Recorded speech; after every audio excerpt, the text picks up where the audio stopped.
कविता चाय लेकर कमरे में आ गई तो गौरव ने फ़ोन बंद कर दिया। वह गुस्से में लग रहा था।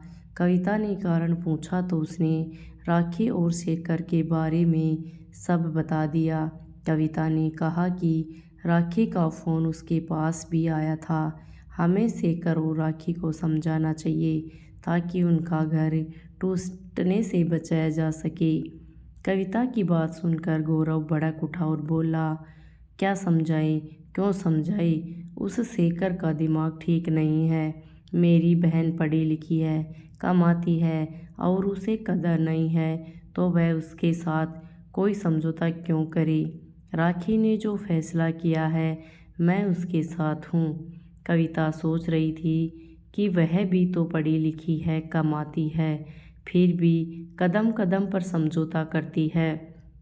गौरव का भेदभावपूर्ण व्यवहार उसके दिल को ठेस पहुंचा रहा था, पर उसके संस्कार उसकी जबान पर ताला लगाकर बैठे थे। अगले दिन गौरव ने अपनी बहन का पक्ष लिया और राखी ने शेखर से तलाक के लिए दरख्वास्त दे दी। कोर्ट ने दोनों पक्षों को 1 साल तक इंतजार करने को कहा, क्योंकि विवाह को 1 वर्ष नहीं हुआ था। समय धीरे धीरे बीतने लगा। राखी अपने कैरियर बनाने में जुट गई। 1 साल तक दिन रात मेहनत करके उसने अपनी कंपनी के टारगेट अचीव कर लिए और उसे प्रमोशन मिल गया। वह विदेश चली गई। उधर शेखर भी अपने कामों में व्यस्त हो गया। इस बीच शेखर के माता पिता और राखी के मायके वालों ने दोनों में सुलह करवाने की कोई कोशिश नहीं की। 1 वर्ष बीतते ही दोनों का तलाक हो गया। दोनों की अपनी आज़ादी की जिद जीत गई। कविता के लिए यह पिछले 1 साल में परेशानी ज़्यादा बढ़ गई।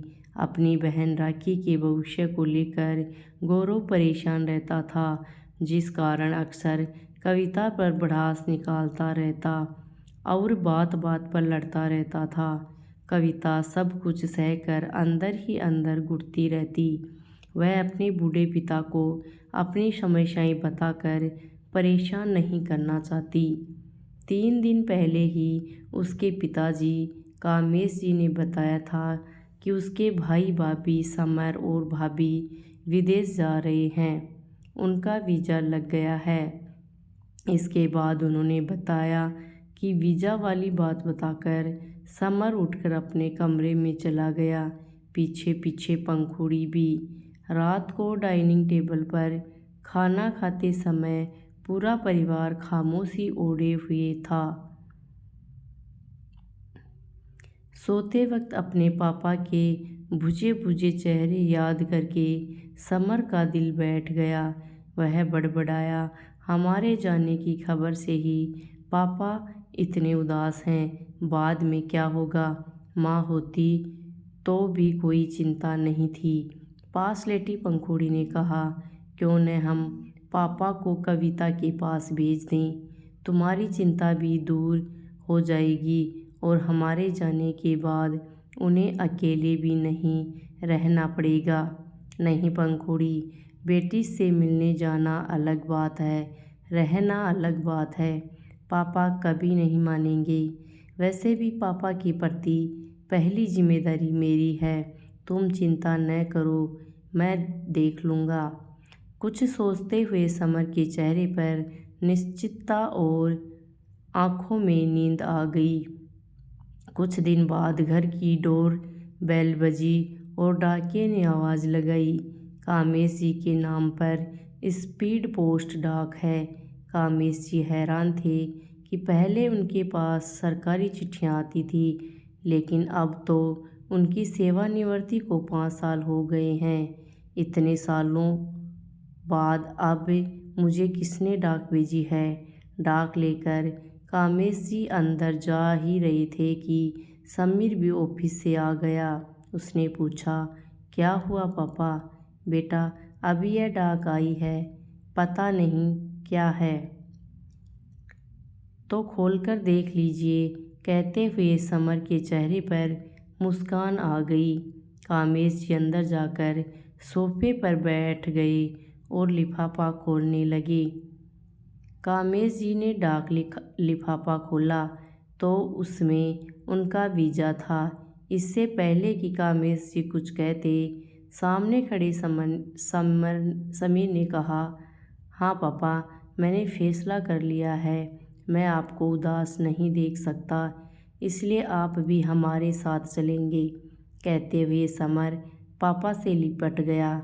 पगला कहीं का, कहते हुए कामेश जी की आंखें भर आई। दूर खड़ी पंखुड़ी ने भी चैन की सांस ली।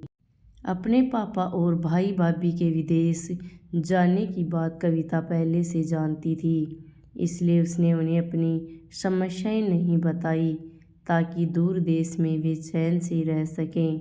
और जहाँ तक गौरव के व्यवहार की बात है तो उसमें कुछ अच्छाइयाँ भी तो हैं। उसे याद आया कि जब उसे कोरोना हुआ था तब गौरव ने उसका कितना ध्यान रखा था। तब वह उसके साथ अस्पताल में रहा। घर आकर भी वही रोज़ उनके लिए खाना लेकर आता था। अगर वह कहती, गौरव आप मेरा खाना और दवाइयाँ दरवाजे के बाहर रख जाया करो, मैं अपने आप उठा लूँगी, पर आप मेरी बात ही नहीं सुनते। मैं कोरोना पॉजिटिव हूँ, आपको इन्फेक्शन हो सकता है, मुझे आपकी बहुत चिंता है, इसलिए यह सब कह रही हूँ। कविता ने रुआंसी होकर कहा, देखो कविता, मैं तुम्हारे आइसोलेशन में मास्क, सैनिटाइजर, डिस्टेंस आदि सभी नियमों का पालन कर रहा हूँ, लेकिन तुम्हें इस बीमारी की हालत में पूरी तरह अकेला नहीं छोड़ सकता। और हाँ, दोबारा अगर खाना बाहर रखने की बात कही तो मैं नियम भूलकर तुम्हें गले लगा लूँगा। ऐसा कहते हुए गौरव ने 1 दर्जन गोलियाँ और कैप्सूल कविता की ओर बढ़ा दिए थे।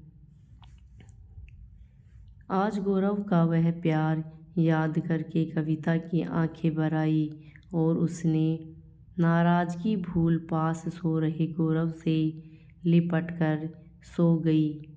अगले दिन कविता ऑफिस में थी। लंच टाइम में उसे एक कॉल आई। उसने हेलो कहा तो उधर से चिर परिचित आवाज़ ने उसे बचपन के नाम कीवी से पुकारा। कविता आवाज़ को पहचान कर चहक उठी। अरे रिया, तुम? रिया, हाँ कीवी, मैं। कविता, इतने साल कहाँ थी? घर पे सब कैसे हैं? अब तुम कहाँ हो? और वो हमारी सहेलियाँ रीमा, सुमन, रेखा, कमला कहाँ है? कविता इतनी उत्साहित थी, एक ही सांस में सब कह गई। रिया, अरे सब्र कर कीवी, बड़ी मुश्किल से तुम्हारा नंबर ढूंढा है, बहुत सारी बातें करनी है पर फ़ोन पे नहीं। ऐसा कर तू मेरे घर आ जा, मैं यहीं तुम्हारे शहर में हूँ, अपने मम्मी पापा के पास रहती हूँ। कविता, ओके, जल्दी मिलते हैं। दोनों में अभी बातों का सिलसिला और चलता, लेकिन लंच टाइम ख़त्म हो गया तो कविता को बात रोकनी पड़ी। इसके बाद वह अपने ऑफिस के काम में लग गई, लेकिन उसका ध्यान बार बार अपनी सहेली रिया की बातों में जा रहा था। बचपन में उनका 6 सहेलियों का समूह था। पढ़ना, खेलना और खाना सब साथ साथ ही करती थी। उनमें आपस में कभी द्वेष भाव नहीं था, एक दूसरे के घर हक से जा टपकती थी। लेकिन स्कूल से कॉलेज पहुंचते ही वे सारी बिछड़ गई। रिया, रीमा और रेखा का परिवार दूसरे शहर चला गया। कमला और सुमन का बाल विवाह हो गया। कविता ने यहाँ अकेले ही पूरा कॉलेज किया था। पढ़ाई के बाद कविता की शादी हो गई। एक बेटे की माँ बनने के बाद उसने कंपटीशन एग्ज़ाम दिया और बैंक में उसकी नौकरी लग गई। फिर वह परिवार की जिम्मेदारियों में व्यस्त हो गई। 20 साल तक उसका अपनी स्कूल की सहेलियों से कोई संपर्क नहीं था। आज रिया के फ़ोन ने उसे बचपन का सब कुछ याद दिला दिया था।